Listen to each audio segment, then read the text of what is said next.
साथियों, गिरीश अध्यात्म ड्रीम में हम आज सबको दिल से हार्दिक बधाई और बहुत बहुत शुभकामनाएं देते हैं। आज हमारे सभी दर्शकों ने हमारे 1000 सब्सक्राइबर पूरे किए। सबको बहुत बहुत हार्दिक धन्यवाद, बहुत बहुत धन्यवाद।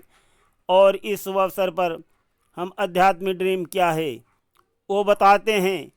ये प्रसंग पूरा सुनना, बहुत ही कल्याण होगा, बहुत ही उन्नति होगी, जीवन में सुंदर पथ अवश्य मिल जाएगा। हमारे बहुत से दर्शक और संसार में अधिकांश लोग यही चाहते हैं कि हमें सुंदर पथ मिल जाए और हम ईश्वरमय मार्ग पर चल सकें। हमने एक गाना भी सुनाया था, जिंदगी का सफ़र करने वाले अपने मन का दिया तू जला ले। उसी गाने के उपलक्ष्य में हम आज पूरा अर्थ बताएंगे आध्यात्मिक ड्रीम क्या है। और हमारे देश तथा दुनिया में अधिकांश लोग आध्यात्मिक ड्रीम की तरफ बढ़ रहे हैं और आध्यात्मिक ड्रीम अपने जीवन में उतारना चाहते हैं, किंतु कैसे उतारें आध्यात्मिक ड्रीम।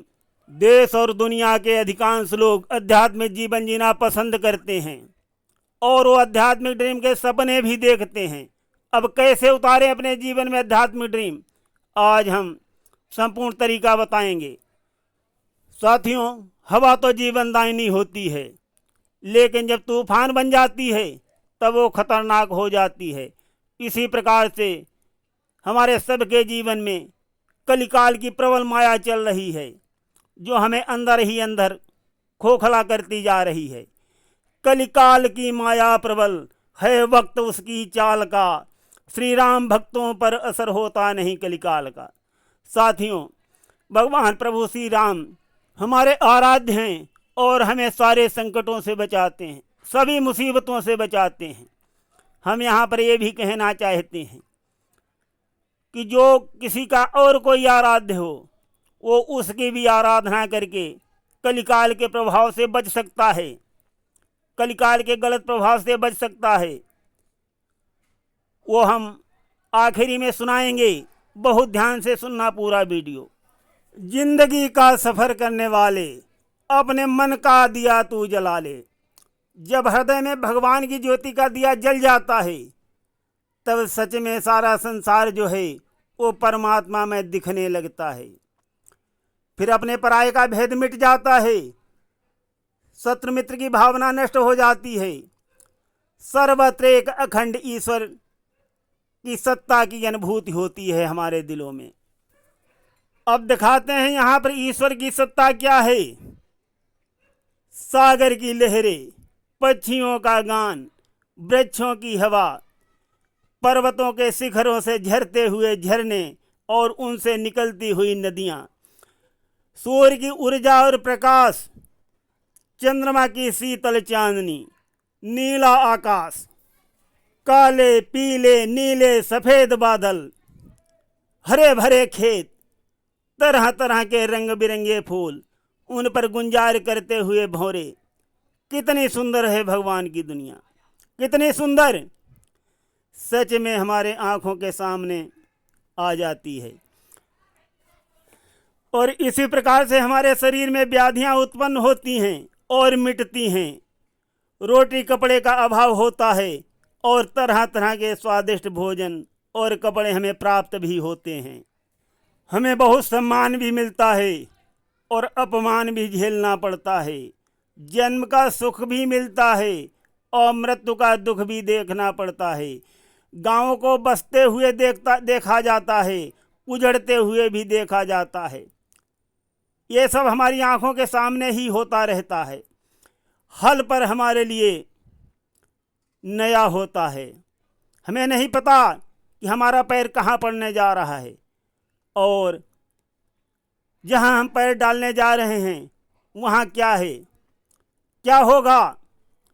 परंतु हमारे मन में यदि दिया जला हुआ है तो हमें उसकी रोशनी से सुंदर पथ दिखाई पड़ जाएगा। इसलिए कहा गया है कि रोशनी से डगर जगमगा ले, अपने मन का दिया तू जला ले, जिंदगी का सफ़र करने वाले। जब हम मन के दिए की रोशनी से देखते हैं तब हमारे अंदर भगवान के प्रति सद्भावना की इच्छा की अनुभूति होने लगती है और उनकी महान लीला के उक्त सभी सुख दुख हमारे अंग बन जाते हैं। जैसे कोई बड़ी गुफा है, उसमें कभी रोशनी या प्रकाश नहीं पहुंचा तो अंधकार ही रहेगा, रहेगा ना, अंधकार ही रहेगा। परंतु अगर हम यत्न कर उस गुफा में छेद कर सूर्य की रोशनी पहुंचा दें तो उसमें प्रकाश नहीं होगा क्या? अवश्य होगा प्रकाश। मान लो हमारे छेद करने से सूर्य के प्रकाश की किरणें गुफा में पहुंच गईं और उसमें रोशनी आने लगी, प्रकाश हो गया, और जो लाखों वर्षों से अंधकार जमा हुआ है वहाँ रह रहा है, वो ये नहीं कह सकता कि मैं गुफा में लाखों वर्ष से रह रहा हूँ और हम धीरे धीरे ही जाएंगे, ये नहीं कह सकता प्रकाश। अब उजाला हो गया तो हो गया, रात लंबी है गहरा अंधेरा, कौन जाने कहाँ हो सवेरा। तो यहाँ पर यह सिद्ध हो जाता है कि प्रकाश आया तो अंधकार को भागना ही पड़ेगा, कोई उसका बहाना नहीं चलेगा, नहीं चलेगा बहाना। अगर भगवान की दिव्य ज्योति अंतःकरण में जाग गई तो सारा अंधकार भाग जाएगा। तो मित्रों, जब सवेरा हो गया, अंधकार दूर हो गया तो सवेरा हो जाता है ना। तू है अनजानी मंजिल का राही, चलते रहना ही है काम तेरा। ये पथिक बात मन में बिठा ले, अपने मन का दिया तू जला ले। किंतु मित्रों, जब तक हमने ऐसा नहीं किया था या ऐसा नहीं हुआ था, तब तक क्या ज्ञान और अंधेरा मिटा? नहीं मिटा। क्या मिटा था? जब तक हमने गुफा में छेद नहीं किया, अर्थात प्रभु की ज्योति अपने दिल में नहीं जगाई, तब तक हम नियमों के बंधन में बंधे रहे सभी नियमों के बंधन में। हमें कौन सा व्यवहार और कार्य करना है या किस समय करना है, कैसे करना है, अच्छे का फल अच्छा होता है और बुरे का फल बुरा होता है, ऐसा ही विचार था हमारे मन में, ऐसा ही था ना। परंतु जब कोई बुरा फल चाहता ही नहीं कि चाहता है कोई बुरा फल हमें मिले, कोई नहीं चाहता, सब अच्छा फल ही चाहते हैं। अच्छा फल तभी मिल सकता है जब हम विधि के विधान को सर्वत्र अच्छा मान लें कि ईश्वर जो करता है वही अच्छा है, तभी हमें अच्छा फल मिल सकता है। परमात्मा के बनाए नियमों को मान लें, पूरे भरोसा और विश्वास के साथ आगे बढ़ें, हमारी जीवन यात्रा जो है बहुत सुख शांति से चलेगी और आगे बढ़ेगी और हमें परमपिता से मिलने का मार्ग भी मिल जाएगा। अब यहाँ हमें यह भी जानना अति आवश्यक है कि हम कौन सा व्यवहार करें और कौन से कार्य करें जिसका परिणाम हमारे लिए सुंदर हो, हमारे मन का हो और हमें अच्छा लगे। तो सुनिए, क्या करें हम दूसरों से वो व्यवहार करें जो हम चाहते हैं कि दूसरे हमसे करें। आप जिस ढंग से चाहते हैं और जो भी व्यवहार करने का ढंग आपको अच्छा लगता हो, ठीक उसी ढंग से आपको दूसरों के साथ व्यवहार करना चाहिए। बहुत सुखद होगा। जैसे आप दूसरों के साथ व्यवहार करेंगे वही व्यवहार आपको मिलेगा भी। और यहाँ पर हम आगे बताते हैं, वो भी सुनिए। अब हम यहाँ पर विचार करें कि हम दूसरे से क्या चाहते हैं। हम यही चाहते हैं ना कि सभी हमसे सत्य बोलें, कोई भी हमसे झूठ न बोले, लेन देन में सच्चाई बरती जाए, कम न तोला जाए, खाद्य पदार्थ बेचने वाले सही भाव और सही दर से हमें सामान दें, कोई कुछ खराब चीज़ न दे, धोखाधड़ी न करे, छल कपट न करे, कोई तेज आवाज़ में न हमसे बोले, कोई भी मामला हो सच बताए, कभी झूठ न बोले हमारे सामने। यही सब हम चाहते हैं। और साथियों, इन चीज़ों के साथ साथ हम ये भी चाहते हैं कि अगर हमारे ऊपर कभी कोई मुसीबत आ जाए, विपत्ति आ जाए, तो सभी लोग दौड़कर हमें गले से लगा लें, हाथ बढ़ाकर हमारे आंसू पोंछ दें, हमें जो चीज़ की आवश्यकता है हमें तुरंत प्रदान करा दें, आदि आदि भाव हमारे मन में रहते हैं। लेकिन जब हम स्वयं इस कसौटी पर खरे नहीं उतरेंगे, नहीं करेंगे ये सब काम, तो कौन करेगा? कौन करेगा? क्योंकि जो जो हमने अभी बताए वो व्यवहार हम दूसरों से चाहते हैं, अगर हम नहीं करेंगे तो कौन करेगा? क्योंकि संसार में हम ही हम हैं, दूसरा कोई है ही नहीं। हम ही भूत हैं, भूतकाल हैं, हम ही वर्तमान काल हैं और हम ही भविष्य काल हैं। जब हम ही हम हैं, दूसरा कोई है ही नहीं, तब कौन करेगा?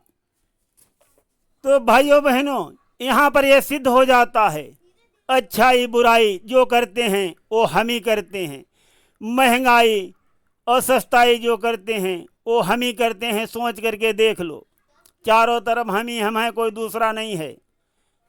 अच्छाई बुराई जब हम ही करते हैं तब भुगतते हम ही हम हैं, दूसरा कोई है ही नहीं। चाहे महंगी करो, हम ही महंगी करेंगे, सस्ती करेंगे तो हम ही सस्ती करेंगे। तो जो भी है, हार जीत जो है, वो सबके भोक्ता हम ही हम हैं, कोई अन्य नहीं है। यहाँ पर हम सुनाते हैं, ईश्वर एक है परंतु नाम अनेक हैं। जो भी जिसके आराध्य हैं उसकी आराधना करे, फल वही मिलता है। तो सुनिए यहाँ पर बहुत सुंदर भजन।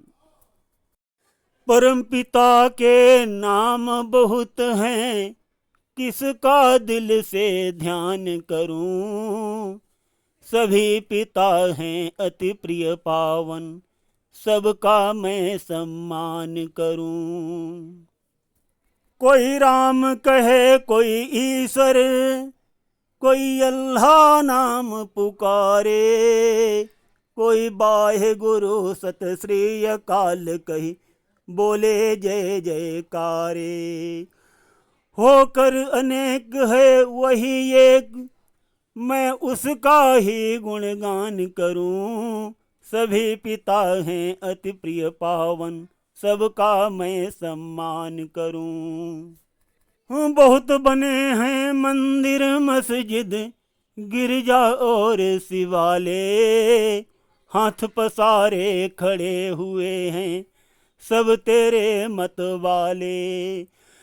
तुम भी अपने हाथ बढ़ाओ, भर कर प्रेम पियाले, सबके हित की दुआ करो, सबको गले लगा ले। परमपिता का लक्ष्य यही है, जन जन में ऐलान करूं। सभी पिता हैं अति प्रिय पावन, सबका मैं सम्मान करूं। भिन्न भिन्न धर्मों में उसने अपनी झलक दिखाई, है एक किंतु वो होकर अनेक ही, सबकी पीर मिटाई। जो फूट डाल कर आपस में, मैं क्यों उसका अपमान करूं। सभी पिता हैं अति प्रिय पावन, सबका मैं सम्मान करूं। परम पिता के नाम बहुत हैं, किसका दिल से ध्यान करूं। सभी पिता हैं अति प्रिय पावन, सबका मैं सम्मान करूं। सबका मालिक एक वही, संसार उसी की छाया है एक डाल के फूल सभी, ये कोई नहीं पराया है। नासवान इस काया पर, नाहक मैं अभिमान करूं। सभी पिता हैं अति प्रिय पावन, सबका मैं सम्मान करूं। साथियों, आप सभी को बहुत बहुत धन्यवाद। सुनते रहिए गिरीश आध्यात्मिक ड्रीम में अत्यंत कल्याणकारी और रोचक कथाएं। हम प्रसंग को यहीं पर विश्राम देते हैं, आगे हम बाद में सुनाते रहेंगे। सुनते रहिए।